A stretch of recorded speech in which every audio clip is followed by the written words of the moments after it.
اس تجزیے کا جو بنیادی مقصد ہے وہ سورہ المؤمنون اور سورہ النور کو مکمل طور پر اور سورہ الفرقان کی ابتدائی 20 آیات کے جو اہم موضوعات ہیں ان کا ایک بالکل غیر جانبدارانہ اور خالصاً تجزیاتی نقطہ نظر سے جائزہ لینا ہے۔ اگر ہم ان تینوں صورتوں کو ایک بڑے کینوس پر رکھ کر دیکھیں تو یہ محض متفرق احکامات کا مجموعہ نہیں لگتے، بلکہ یہ ایک انسان کی انفرادی نفسیاتی اصلاح سے لے کر ایک پیچیدہ معاشرے کے قانونی خد و خال اور پھر سچائی کو پرکھنے کے ایک حتمی معیار تک کا ایک انتہائی منظم خاکہ پیش کرتی ہیں۔ بالکل، اور معلومات کے اس تیز ترین دور میں جہاں ہر طرف ایک بے پناہ شور اور نظریاتی کشمکش ہے، عام ان تحریروں کا مطالعہ ہمیں یہ سمجھنے میں مدد دیتا ہے کہ ایک فرد کی اندرونی کیفیت جسے ہم روحانیت کہتے ہیں وہ کس طرح اس کے بیرونی معاشرتی رویوں اور اجتماعی قوانین پر اثر انداز ہوتی ہے۔ صحیح۔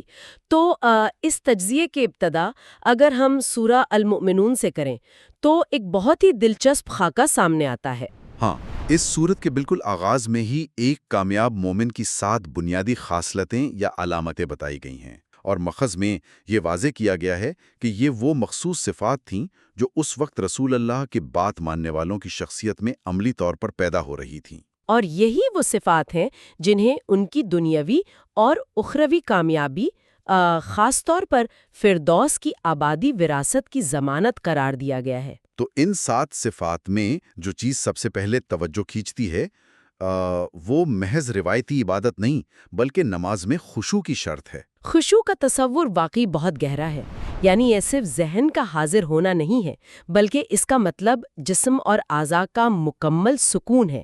جیسے ایک انتہائی باریک بین مثال دی گئی ہے کہ نماز کے دوران اپنی داڑھی سے یا کپڑوں سے کھیلنا بھی خشوع کے منافی ہے، اور اسی ذہنی یکسوئی کا اگلا مرحلہ دوسری صفات میں نظر آتا ہے جو کہ لغو باتوں سے مکمل پرہیز ہے۔ لغو سے مراد ہر وہ بات یا کام ہے جس کا دنیا یا آخرت میں کوئی ٹھوس فائدہ نہ ہو۔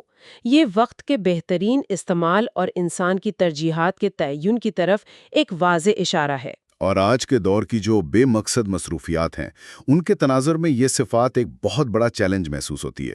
اچھا، اس کے بعد جو تیسری صفات بیان کی گئی ہے وہ زکوٰۃ کی ادائیگی ہے۔ صحیح، اور یہاں زکوٰۃ کا مفہوم صرف معاشی حد تک محدود نہیں رکھا گیا، اسے مال اور نفس دونوں کی پاکیزگی کا ذریعہ بتایا گیا ہے، یعنی دولت کی گردش کے ساتھ ساتھ انسان کی اندرونی حرص کا خاتمہ۔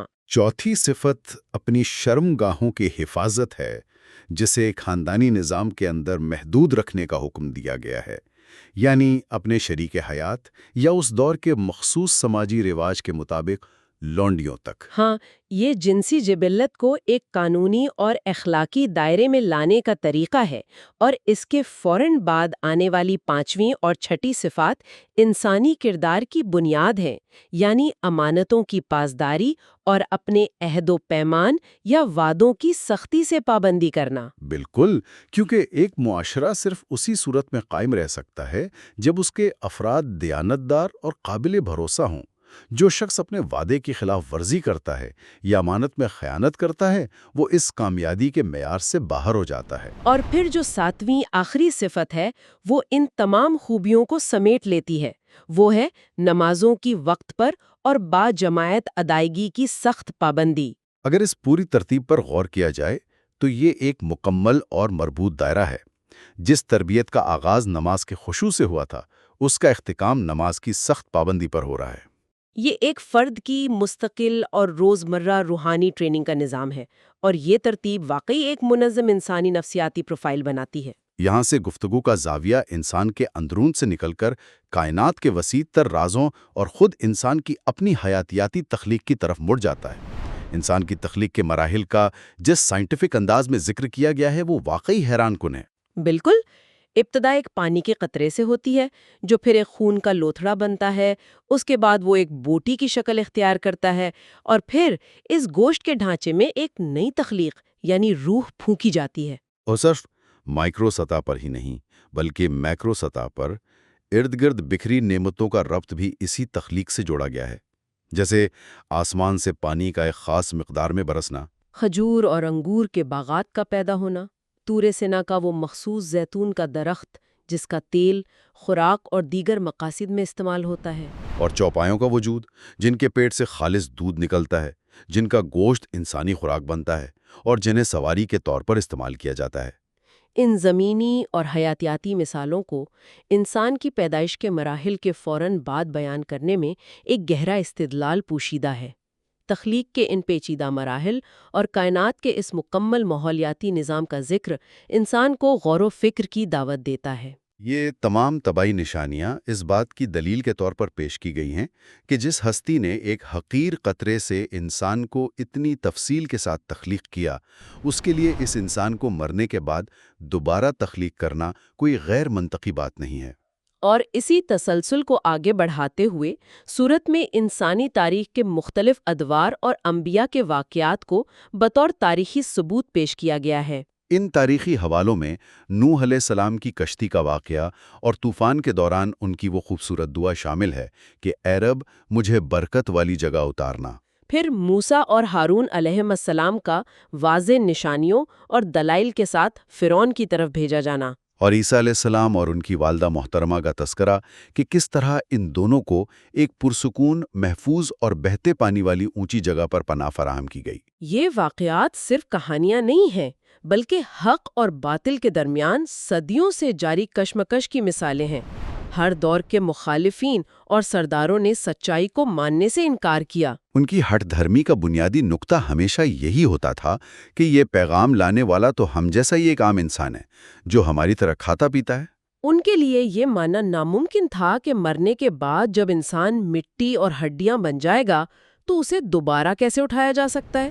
اسی انکار کی وجہ سے انہوں نے دین کو گروہوں اور فرقوں میں بانٹ دیا۔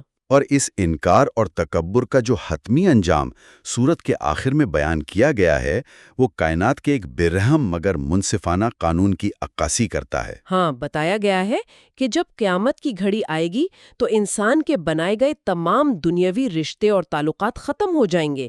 وہاں صرف اعمال کا ترازو فیصلہ کرے گا۔ جن کی نیکیوں کا پلڑا بھاری ہوگا وہ کامیاب ہوں گے، لیکن جن کا پلڑا ہلکا نکلا وہ آبادی، ناکامی اور جہنم کی طرف دھکیل دیے جائیں گے۔ اور وہاں جو الفاظ ان کی حسرت اور ذلت کو ظاہر کرتے ہیں وہ یہ ہیں کہ جب وہ رحم کی اپیل کریں گے تو انہیں جواب ملے گا، اس میں ذلیل ہو کر رہو اور مجھ سے بات نہ کرو۔ یہ الفاظ واقعی انسان کو اس کی حتمی جواب دہی کا شدید احساس دلاتے ہیں، اور یہاں بات واقعی بہت دلچسپ ہو جاتی ہے۔ یہ احساس جواب دہی ہی وہ قوت ہے جو فرد کو ایک ذمہ دار انسان بناتی ہے۔ اور جب ہم ایک ذمہ دار فرد کی بات کرتے ہیں تو لازمی طور پر ایک منظم معاشرے کا تصور ابھرتا ہے۔ یہاں ایک انتہائی دلچسپ رابطہ نظر آتا ہے۔ بالکل، سورہ المومنون نے جس انفرادی پاکیزگی اور کردار کی تعمیر کی بات کی، ہمارا اگلا موضوع یعنی سورہ النور انہی اصولوں کو اٹھا کر پورے معاشرے پر نافذ کر دیتا ہے۔ سورہ نور کا تاریخی پس منظر اس کی اہمیت کو سمجھنے کے لیے بہت کلیدی حیثیت رکھتا ہے۔ یہ سورت مدنی زندگی کے 6 سال غزوہ بنو مستلق کے موقع پر اس وقت نازل ہوئی جب ایک انتہائی سنگین معاشرتی بحران پیدا ہو گیا تھا۔ ہاں، رسول اللہ کی زوجہ محترمہ پر منافقین کی طرف سے ایک جھوٹی تہمت لگائی گئی تھی۔ اس واقعے نے پورے مدینہ کے معاشرے میں ایک شدید جذباتی تناؤ پیدا کر دیا تھا۔ اور بالکل اسی کشیدہ ماحول کے بطن سے وہ سخت گیر قوانین برآمد ہوئے جنہوں نے اس معاشرے کا خاکہ ہمیشہ کے لیے تبدیل کر دیا۔ عام طور پر بحران اکثر بنیادی قوانین کی تشکیل کا سبب بنتے ہیں۔ سورہ نور نے جس طرح معاشرے کی اخلاقی بنیادوں کو محفوظ کیا، وہ واقعی قانون سازی کا ایک شاہکار ہے۔ سب سے پہلے خاندانی نظام کو تباہ کرنے والے عمل یعنی زنا کی سزا 100 کورے مقرر کی گئی، لیکن اس قانون سے بھی زیادہ اہم وہ قانون ہے جو اس کے فوراً بعد آیا۔ وہ قانون جو معاشرے کو افواہوں اور کردار کشی سے بچاتا ہے، یعنی پاک دامن عورتوں پر جھوٹی تہمت لگانے، جسے قانونی اصطلاح میں قذف کہا جاتا ہے، اس کی سزا 80 کورے مقرر کی گئی۔ اور صرف جسمانی سزا نہیں بلکہ ایسے شخص کی گواہی ہمیشہ کے لیے مسترد کر دی گئی جب تک کہ وہ اپنے دعوے کے حق میں 4 آئینی شاہد نہ لے آئے۔ 4 گواہ لانے کی یہ شرط اصل میں وہ اونچی دیوار ہے جو معاشرے کو بے بنیاد الزامات کے طوفان سے محفوظ رکھتی ہے۔ یہ واقعی ایک ناممکن سی حد ہے۔ اس کا واضح مقصد یہی ہے کہ کوئی بھی شخص کسی کی نجی زندگی پر بلا جواز کیچڑ اچھالنے کی جرت نہ کرے، لیکن اس قانون میں ایک اور پیچیدگی بھی آ سکتی تھی۔ ہاں، اگر تہمت لگانے والا کوئی باہر کا شخص نہ ہو بلکہ خود شوہر ہو اور اس کے پاس اپنی بات ثابت کرنے کے لیے 4 گواہ موجود نہ ہوں، تو ایسی صورتحال میں تو خاندانی تشدد یا خون خرابے کا خطرہ پیدا ہو جاتا ہے۔ بالکل، اور اسی مسئلے کو حل کرنے کے لیے لیان کا قانون متعارف کروایا گیا۔ یہ خاندانی تنازعات کو انتہائی پرامن اور نفسیاتی طریقے سے سلجھانے کا ایک راستہ ہے۔ اگر شوہر کے پاس گواہ نہیں ہے تو وہ عدالت کے سامنے 4 مرتبہ قسم کھا کر گواہی دے گا اور 5ویں مرتبہ کہے گا کہ اگر وہ جھوٹا ہے تو اس پر اللہ کی لعنت ہو۔ دوسری طرف عورت کو بھی اپنا دفاع کرنے کا پورا حق دیا گیا ہے۔ وہ اپنے بچاؤ کے لیے 4 مرتبہ قسم کھائے گی کہ شوہر جھوٹا ہے، اور 5ویں بار کہے گی کہ اگر شوہر سچا ہے تو مجھ پر اللہ کا غضب ہو۔ اس عمل کے بعد بغیر کسی جسمانی تشدد کے دونوں کو ایک دوسرے سے ہمیشہ کے لیے الگ کر دیا جاتا ہے۔ اس کے ساتھ ہی صورت افواہیں پھیلانے والوں کے نفسیاتی رویے پر سخت تنقید کرتی ہے۔ لوگ کسی بھی سنی سنائی بات کو آگے بڑھانے کو ایک معمولی سی بات سمجھتے ہیں، جبکہ ماخذ میں بتایا گیا ہے کہ اللہ کے نزدیک کسی انسان کی عزت اچھالنا ایک بہت بڑا اور سنگین جرم ہے۔ عزت اور پرائیویسی کا یہ تصور صرف سنگین جرائم تک محدود نہیں ہے، بلکہ صورت میں روزمرہ زندگی کے انتہائی باریک اور حساس معاشرتی آداب بیان کیے گئے ہیں۔ مثال کے طور پر دوسروں کے گھروں میں داخل ہونے کے آداب، یہ واضح اصول دیا گیا کہ کسی کے گھر میں بغیر اجازت اور سلام کیے داخل نہ ہوں۔ اور اس میں جو سب سے غیر معمولی بات ہے وہ یہ کہ اگر آپ دروازے پر جائیں، اجازت طلب کریں اور اندر سے گھر والے کہیں کہ اس وقت واپس چلے جاؤ، تو بغیر برا مانے یا اپنی انا کا مسئلہ بنائے خوش دلی سے واپس لوٹ جانا چاہیے۔ کسی کی نجی زندگی اور وقت کا اس سے زیادہ احترام اور کیا ہو سکتا ہے؟ بالکل اسی طرح نگاہیں نیچی رکھنے اور شرم گاہوں کی حفاظت کا جو حکم ہے وہ مردوں اور عورتوں دونوں پر یکساں لاگو ہوتا ہے۔ یہ معاشرے میں ایک حیا اور احترام کا ماحول پیدا کرنے کے لیے ہے۔ عورتوں کے لیے خاص طور پر پردے اور لباس کے احکام دیے گئے کہ وہ اپنا بناؤ سنگار عام لوگوں کے سامنے ظاہر نہ کریں، سوائے مخصوص محرم رشتوں کے۔ اور اس پرائیویسی کی باریکی کا اندازہ اس بات سے لگائے کہ چلتے ہوئے پاؤں زمین پر زور سے مارنے سے منع کیا گیا تاکہ لباس کے اندر چھپے ہوئے زیورات کی آواز سے کسی کی توجہ مبذول نہ ہو۔ یہ اخلاقی باریکیاں واقعی معاشرے کے ہر طبقے کا احاطہ کرتی ہیں۔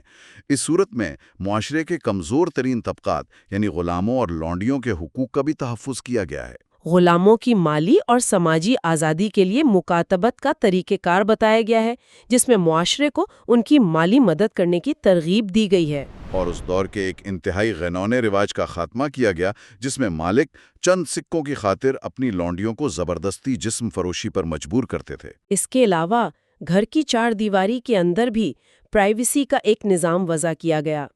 بچوں اور گھریلو ملازمین کو یہ سکھایا گیا کہ دن کے 3 مخصوص اوقات میں داخل ہونے سے پہلے لازمی اجازت طلب کریں، یعنی فجر سے پہلے، دوپہر کے آرام کے وقت اور عشاء کے بعد۔ لیکن ہاں، سماجی تعلقات کو مضبوط بنانے کے لیے یہ سہولت بھی دی گئی کہ قریبی رشتہ داروں اور دوستوں کے گھر بغیر کسی تکلف کے کھانا کھایا جا سکتا ہے۔ جب ہم ان تمام انفرادی حدود اور پرائیویسی کے قوانین کو جوڑتے ہیں تو ایک ایسے محفوظ معاشرے کی تصویر ابھرتی ہے جہاں ہر انسان کی عزت نفس کا دفاع کیا گیا ہے۔ اور بالکل ان ٹھوس اور زمینی قوانین کے عین وسط میں ایک انتہائی شاندار اور ایبسٹریکٹ تمثیل آتی ہے جسے آیت النور کہا جاتا ہے۔ یہ روشنی اور ہدایت کے تصور کو سمجھانے کے لیے ایک کائناتی استعارہ ہے۔ ایک تاکے کی مثال دی گئی ہے جس میں ایک چراغ رکھا ہے۔ وہ چراغ ایک شفاف شیشے کے اندر ہے اور وہ شیشہ چمکتے ہوئے ستارے کی مانند روشن ہے۔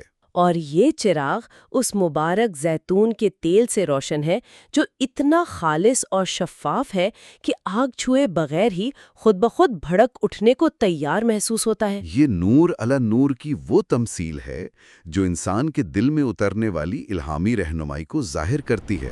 ہم دونوں کو ہی یہ حصہ سنتے ہوئے واقعی ایک حیرت کا احساس ہو رہا تھا۔ بالکل، لیکن اس نورانی منظر کے فوراً بعد ایک زبردست اور خوفناک کانٹراسٹ پیش کیا گیا ہے۔ حق کا انکار کرنے والوں کے اعمال کی دو انتہائی حقیقت پسندانہ مثالیں دی گئی ہیں۔ پہلی مثال صحرا کی ریت پر چمکنے والے سراب یعنی مراج کی ہے۔ ایک پیاسا مسافر اسے دور سے پانی سمجھ کر اس کی طرف دوڑتا ہے، لیکن وہاں اسے صرف اپنے کیے کا حساب ملتا ہے۔ اور جو دوسری مثال دی گئی ہے وہ سمندری حیات اور کائنات کے طبعی حقائق پر مبنی ایک حیرت انگیز تمثیل ہے۔ اس میں کفر کو ایک گہرے سمندر کے اندھیروں سے تشبیہ دی گئی ہے۔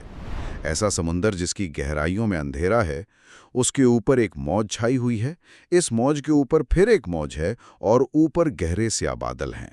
یہاں اس فرانسیسی ماہر بحریات کا واقعہ بہت متعلق ہو جاتا ہے، جس کا ذکر مخز میں تفصیل سے موجود ہے۔ ہاں، جب اس اوشنوگرافر نے اپنی تحقیق کے دوران سمندر کی انتہائی گہرائیوں کا سفر کیا اور وہاں موجود اندرونی لہروں اور تہ در تہ اندھیروں کا مشاہدہ کیا، اور پھر بعد میں جب اسے قرآن کی یہ آیت پڑھ کر سنائی گئی تو وہ حیرت زدہ رہ گیا کہ صدیوں پہلے کوئی ایسا شخص جس نے کبھی سمندر کا سفر نہ کیا ہو، وہ گہرے سمندر کے اندر موجود ان لہروں کی اتنی سائنٹیفک باریکی کے ساتھ منظر کشی کیسے کر سکتا ہے۔ اس واقعے کے بعد اس نے اسلام قبول کر لیا۔ پھر سے اجتماعی آداب بتائے گئے کہ رسول اللہ صلی اللہ علیہ وسلم کی محفل سے بغیر اجازت نہ جایا جائے اور انہیں عام لوگوں کی طرح نہ پکارا جائے۔ بالکل۔ اور اب ہم اپنے تجزیے کے تیسرے اور آخری حصے یعنی سورہ الفرقان کی ابتدائی 20 آیات کی طرف آتے ہیں۔ یہاں ہم صرف اس سورت کے ابتدائی حصے پر بات کر رہے ہیں۔ لفظ فرقان کا مطلب ہے حق اور باطل اور سچ اور جھوٹ کے درمیان فرق کرنے والی وہ حتمی کسوٹی۔ اس ابتدائی حصے میں خاص طور پر ان فکری اعتراضات کا تجزیہ کیا گیا ہے جو مخالفین کی طرف سے پیش کیے جاتے تھے۔ مخالفین کے اعتراضات واقعی دلچسپ تھے۔ وہ طعنے دیتے تھے کہ یہ کیسا رسول ہے جو عام انسانوں کی طرح کھانا کھاتا ہے اور بازاروں میں چلتا پھرتا ہے۔ ان کے خیال میں کسی الہامی شخصیت کے پاس آسمان سے اترا ہوا کوئی خزانہ ہونا چاہیے تھا، اور ان کا یہ الزام بھی تھا کہ یہ قرآن دوسروں کی مدد سے گاڑا گیا ہے۔ ان الزامات کا جو جواب دیا گیا وہ یہ تھا کہ تاریخ میں پچھلے تمام رسول بھی کھانا کھاتے تھے اور بازاروں میں چلتے پھرتے تھے۔ یہ اس بات کی دلیل ہے کہ انسانیت کی رہنمائی کے لیے ایک انسان کا ہونا ہی سب سے زیادہ منطقی طریقہ ہے۔ اس کے ساتھ ہی ماخذ میں بتایا گیا ہے کہ لوگ ایسے معبودوں کی پوجا کرتے ہیں جو کسی چیز کو پیدا نہیں کر سکتے بلکہ خود پیدا کیے گئے ہیں۔ اس ہٹ دھرمی کا انجام قیامت کے دن یہ ہوگا کہ ظالم اپنے ہاتھ چبائے گا اور حسرت کرے گا کہ کاش میں نے رسول کا راستہ اپنایا ہوتا اور فلاں گمراہ کرنے والے کو اپنا دوست نہ بنایا ہوتا۔ اور جو لوگ قیامت کی گھڑی کو جھٹلاتے ہیں ان کے لیے بھڑکتی ہوئی آگ ہے جہاں وہ ایک موت نہیں بلکہ بہت سی موتوں کو پکاریں گے۔ تو اگر اس سب کو سمیٹا جائے، تمام ذرائع سے حاصل ہونے والے کلیدی اسباق کو دیکھا جائے تو یہ صورتیں انفرادی روحانیت، خاندانی اور معاشرتی حدود اور سچائی کو پرکھنے کی کسوٹی کے درمیان ایک گہرا تعلق قائم کرتی ہیں۔ سننے والوں کو اس بات پر غور کرنا چاہیے کہ یہ محض معلومات نہیں بلکہ ایک مکمل ضابطۂ حیات ہے۔ آج کے اس دور میں جہاں سوشل میڈیا پر کسی کی بھی ساخت کو منٹوں میں تباہ کیا جا سکتا ہے اور بغیر تصدیق کے افواہیں آگ کی طرح پھیلتی ہیں، کیا سورہ النور میں دی گئی جھوٹی تہمت کی سخت سزائیں اور بغیر اجازت کسی کی نجی زندگی میں داخل اندازی کی ممانعت ہمیں یہ سوچنے پر مجبور نہیں کرتی کہ ہم نے آزادی اظہار کے نام پر کیا کچھ کھو دیا ہے؟ ذرا اس پر سوچئے گا۔